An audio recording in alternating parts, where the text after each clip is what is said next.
Okay, here we go. This is the 2017 Jaguar F-Pace. Not just any F-Pace. This is the 35T R Sport. So let's start it up. Listen to it. It is quite cold this morning. That's a pretty cold start, but we're going to take this thing on a quick drive. I've never driven a Jaguar F-Pace before. This one actually comes in at a reasonable $62,000. So that's not bad. $62,745. 340 horsepower, 3-liter V6 supercharged, 8-speed automatic with shift paddles. The interior is decent. I got cup holders, parking brake. I have automated hill descent. Basically, I have an economic mode and a normal mode. The volume knob is right here. So this is supposed to be the updated touchscreen. There are a lot of journalists here today. We are driving pretty much everything. There's so much to select from. But I'm going to get it going here. Parking brake is off. Let's get started. I like the interior. It's got a leather covered dash. The instrument cluster is a really cool LCD display. The really frustrating thing is it's really hard to find the heated seat button.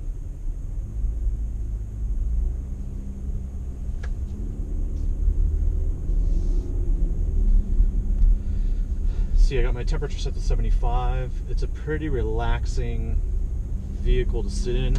I like how the console comes up here. It's very relaxing in that way. All right, now I get the chance to take this thing out on the road and see what it sounds like.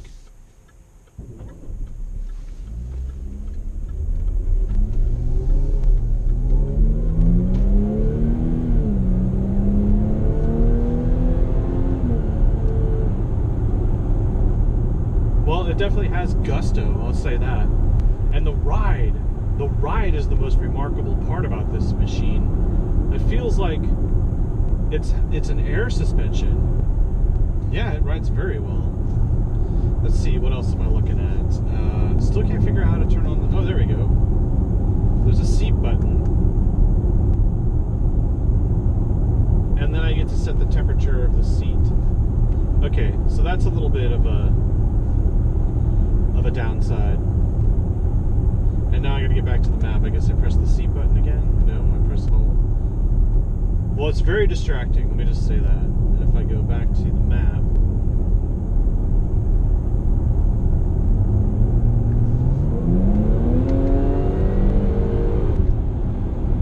it seems to have passing power. Okay, now the heated steering wheel is really kicking in, so the whole thing feels to be heated now. That's a good thing.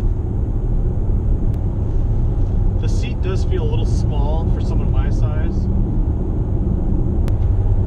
And the steering actually in this car, while it is precise, it doesn't really give any sort of resistance. So as you're going into a turn, the harder you turn, there's still the same effort to make that turn, no matter what speed you're going. So I guess that would be called vague.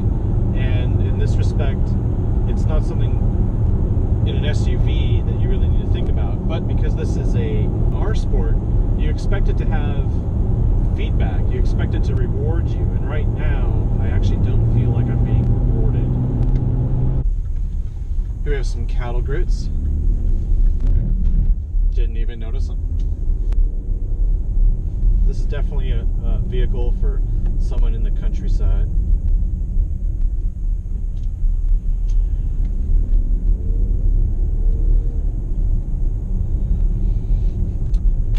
I do like the location of the center air vents, and well, let me show you. This is what we have here for the interior. So you see our cup holders, our drive control functions, air conditioning, and then the touch screen, and then we have a great LCD display, which will show all sorts of different menu functions. But I don't really have time time to settle this stuff up right now. When I get this car for an entire week, we will dive in deeper to this car. But this is just a first drive, and I have a lot to drive today. And out of everything I'm driving, this is the first car of the day. So, being that this is the first car of the day, I'm just getting warmed up. It's 8:42 in the morning. I had a great breakfast. I had some coffee. I'm now getting warmed up. And what better way to start your morning than get into a Jaguar, right? I basically said I want the car with the best heated seats, and here we are. Maybe. I'll be able to be the judge of that. The stereo in this is the Meridian, and while I do have some music with me, I don't want it to get flagged. But what I can say is the stereo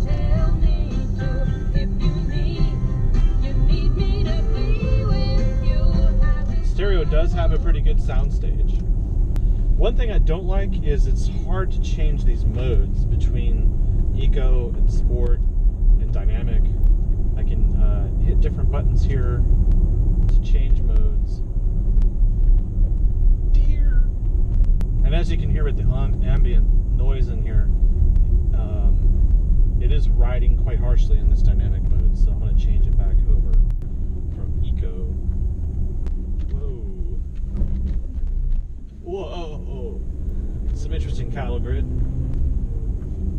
So now the problem is I'm now in the lowest mode, which is rain, ice, and snow through this eco button, and I have to slide the scale basically over to the other side, and now I'm in normal mode. So normal mode is how I should be driving at all times, right? And then to get to sport, it's this tiny little button to change it over.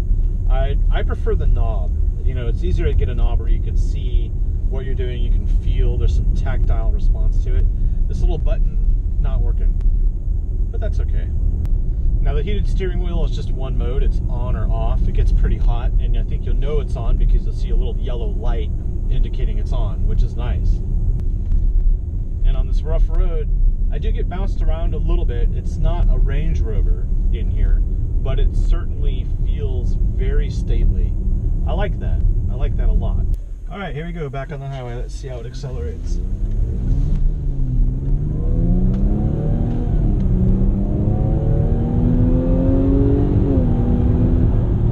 Sounds awesome.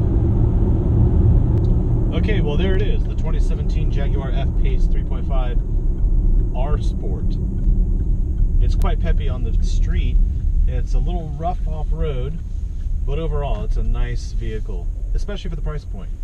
Thanks for watching.